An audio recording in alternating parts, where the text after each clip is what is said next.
Aidez-moi. C'est un second souffle que le candidat Sarkozy est venu chercher auprès des quelques 70 000 militants, selon l'UMP, qui ont répondu présent à Villepinte. Objectif, inverser les sondages qui le donnent perdant et faire renaître la magie de 2007 à 42 jours de l'élection. Avec une invitée surprise dans son discours, l'Europe comme protection en matière économique, mais aussi face aux flux migratoires. S'il est réélu, Nicolas Sarkozy prône une révision des accords de Schengen et lance un ultimatum.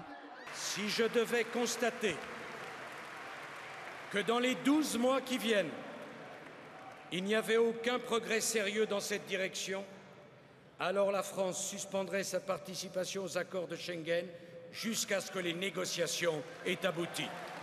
Dans le reste de son discours, Nicolas Sarkozy a décliné ses propositions déjà connues, notamment sur le travail et l'immigration, et il a une nouvelle fois mis en avant son expérience de président face à l'inexpérience de son rival François Hollande. Pendant 5 ans, j'ai tout donné à la France parce que c'est l'idée que je me faisais de mon devoir de président. François Hollande a de son côté occupé le terrain médiatique dans la matinée en réaffirmant son intention de retirer les troupes françaises d'Afghanistan d'ici la fin de l'année.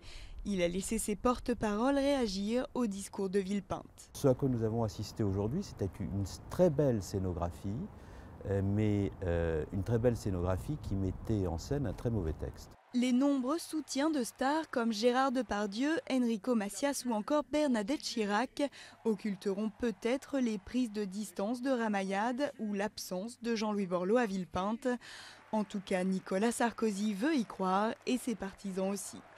Hollande, il dit blanc le matin, il dit l'inverse le lendemain. Donc moi, les sondages, j'y crois pas.